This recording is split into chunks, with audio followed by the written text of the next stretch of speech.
Albert Einstein ने कहा था, ज्ञान का एकमात्र स्रोत अनुभव है। और आज हम भारतीय कृषि के बदलते अनुभव और उससे जुड़े ज्ञान को समझने की कोशिश करेंगे। नमस्ते और इस विश्लेषण में आपका स्वागत है।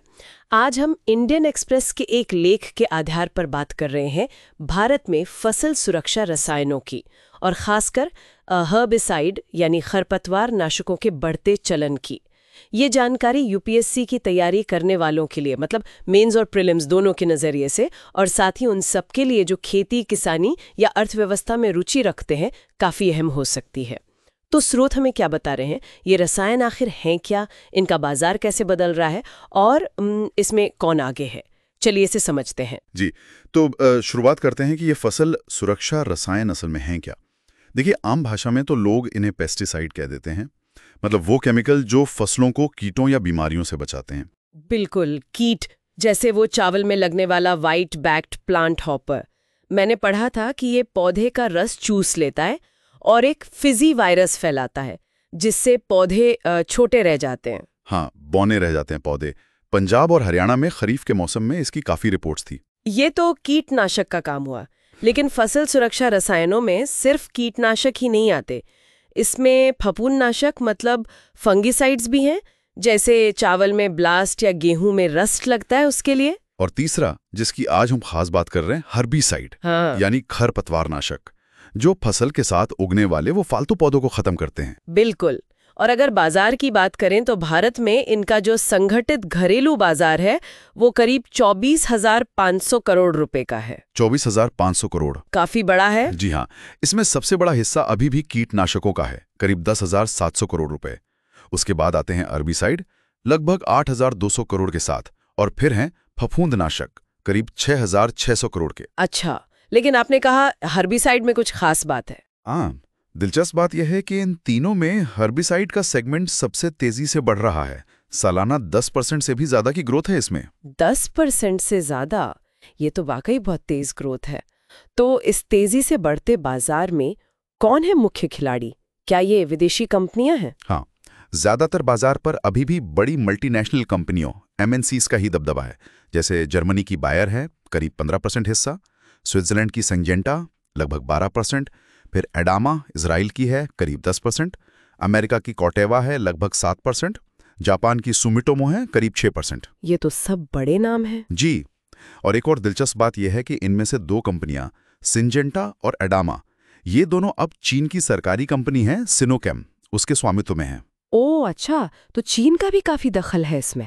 लेकिन क्या भारतीय कंपनियां कहीं नहीं है, खासकर इस हर्बिसाइड वाले सेगमेंट में जो इतनी तेजी से बढ़ रहा है?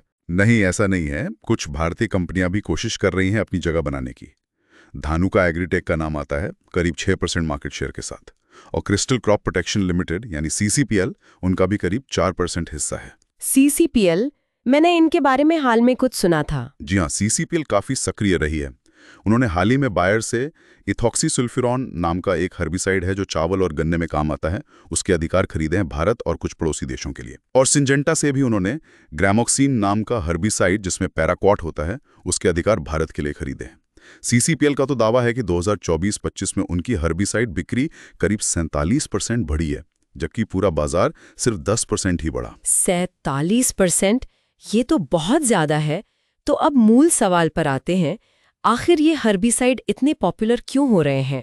क्या कारण है इस तेजी का? देखिए, इसका जो सबसे बड़ा कारण निकल कर आ रहा है वो है खेती में मजदूरों की भारी कमी, उपलब्धता ही नहीं है। मजदूरों की कमी? लेकिन हर्बिसाइड का मजदूरों से क्या सीधा संबंध? सीधा संबंध है। देखिए, खरपतवार जो होते हैं वो फसल को सीधे खाते नहीं हैं, लेकिन वो पानी, धूप, मिट्टी के पोषक तत्व, इन सब के लिए फसल के साथ मुकाबला करते हैं। इससे फसल की पैदावार घट जाती है और ये कीटों और बीमारियों को पनपने की जगह भी देते हैं। समझ गई। तो पहले किसान क्या करते थे? पहले पारंपरिक तरीका था हाथ से निराई गुड़ाई करना, खुरपी वगैरह लेकर। आजकल कुछ पावर वीडर मशीनें भी आती हैं। लेकिन उसमें दिक्कत क्या है? दिक्कत यह है कि हाथ से निराई में समय बहुत लगता है। 1 एकड़ में 8 से 10 घंटे लग सकते हैं और ये काम बार बार करना पड़ता है। ऊपर से मजदूरी भी लगातार बढ़ रही है। दिसंबर 2024 का आंकड़ा देखें तो करीब 447 रुपए प्रतिदिन थी औसत मजदूरी, जो 5 साल पहले 326 रुपए थी। तो लागत बढ़ रही है। लागत तो बढ़ी रही है, पर उससे भी बड़ी समस्या, जैसा मैंने कहा, मजदूरों का ना मिलना है। वो उपलब्धि नहीं है जब जरूरत होती है। अच्छा, और पावर वीडर? पावर वीडर की भी अपनी सीमाएं हैं। अगर फसल बहुत घनी हो या खरपतवार की जड़ें गहरी हों तो वो उतने कारगर नहीं होते। तो ऐसे में हर्बिसाइड एक तरह से श्रम बचाने वाली मशीनरी का विकल्प बन गए हैं, खासकर निराई के काम के लिए। जैसे ट्रैक्टर ने जुताई आसान की, वैसे हर्बिसाइड ना निराई। ये तो बहुत बड़ा बदलाव है सोचने के तरीके में। मतलब अब केमिकल ही लेबर का विकल्प बन गया एक तरह से। हाँ, कह सकते हैं। ये दिखाता है कि भारतीय कृषि अब सिर्फ तकनीक या बेच पर ही निर्भर नहीं है, बल्कि लेबर की उपलब्धता कितनी बड़ी चुनौती बन गई है। और इस बढ़ती जरूरत के साथ क्या किसान जिस तरह से हर्बिसाइड इस्तेमाल करते हैं उसमें भी कोई बदलाव आ रहा है? हाँ, एक बहुत महत्वपूर्ण बदलाव देखने को मिल रहा है। देखिए, आमतौर पर कीटनाशक या फफूंदनाशक का स्प्रे तब होता है जब कीट या बीमारी दिखती है या एक आर्थिक सीमा पार कर जाती है। हर्बिसाइड में भी पहले ज्यादातर पोस्ट इमर्जेंस स्प्रे होता था, मतलब जब खरपतवार उग जाते थे तब उनको मारने के लिए दवाई डालते थे। और अब नया चलन है प्री इमर्जेंट हर्बिसाइड का, यानी बुवाई के समय या उसके तुरंत बाद ही स्प्रे कर देना ताकि खरपतवार उग ही ना पाए।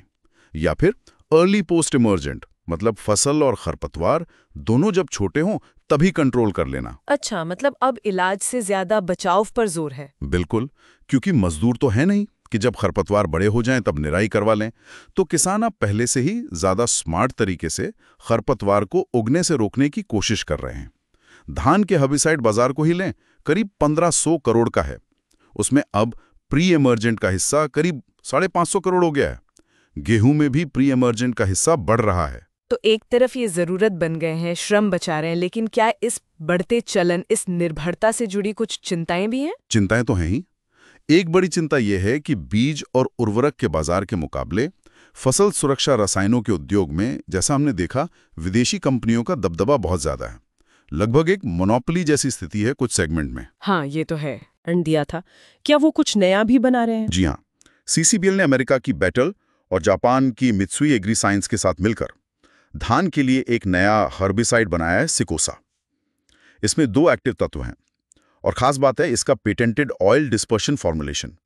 ये पानी में तेजी से फैलता है और धान की रोपाई के 0 से 3 दिन बाद इस्तेमाल के लिए प्रभावी है। और लागत, क्या ये हाथ से निराई से सस्ता पड़ता है? सीसीपीएल का दावा तो यही है। वो कहते हैं कि सिकोसा की लागत करीब 850-900 रुपए प्रति एकड़ आती है, जबकि हाथ से निराई करवाने में 2000 रुपए या उससे भी ज्यादा लग जाते हैं। तो भारतीय कंपनियां कोशिश तो कर रही हैं। तो कोशिश जरूर कर रही हैं, लेकिन सच ये भी है कि वैश्विक स्तर पर चीन की सिनोकेम जैसी बड़ी एकीकृत कंपनी बनाने में भारत अभी काफी पीछे है। हमें अभी लंबा रास्ता तय करना है। तो कुल मिलाकर तस्वीर ये उभर रही है कि खेती में मजदूरों की कमी एक बड़ा कारण है कि हर्बिसाइड भारत में फसल सुरक्षा रसायनों का सबसे तेजी से बढ़ता हुआ सेगमेंट बन गया है। किसानों के इस्तेमाल का तरीका भी बदल रहा है। वो अब रोकथाम पर, यानी प्री इमर्जेंट तरीकों पर ज्यादा ध्यान दे रहे हैं। बाजार में विदेशी कंपनियों का दबदबा है, लेकिन कुछ भारतीय कंपनियां भी, जैसे सीसीपीएल, अपनी जगह बनाने की कोशिश में लगी हैं, कभी अधिग्रहण करके तो कभी खुद के इनोवेशन से। जी हाँ, और ये पूरा रुझान भारतीय कृषि में हो रहे बड़े बदलावों से जुड़ा है। एक तरफ मशीनीकरण की ओर बढ़ता झुकाव है, तो दूसरी तरफ उत्पादन लागत को काबू में रखने का दबाव। बिल्कुल। तो यहाँ हमारी श्रोताओं के लिए सोचने वाली बात ये हो सकती है कि हर्बिसाइड पर ये जो निर्भरता बढ़ती जा रही है, इसके लंबे समय में हमारी मिट्टी, हमारे पर्यावरण और हमारी अर्थव्यवस्था पर क्या असर हो सकते हैं, या ये कि भारत अपनी फसल सुरक्षा की जरूरतों के लिए आत्मनिर्भरता कैसे बढ़ा सकता है। क्या घरेलू इनोवेशन और उत्पादन इसका जवाब है? ये चर्चा यूपीएससी की तैयारी और समसामयिक मामलों की गहरी समझ के लिए उपयोगी हो सकती है। अगर आपके कोई सवाल है या आप इस विषय पर और जानकारी चाहते हैं तो नीचे टिप्पणी जरूर करें। ऐसे और विश्लेषणों के लिए हमें फॉलो और सब्सक्राइब करना ना भूलें। अगली बार फिर मिलेंगे एक नए विषय के गहन विश्लेषण के साथ।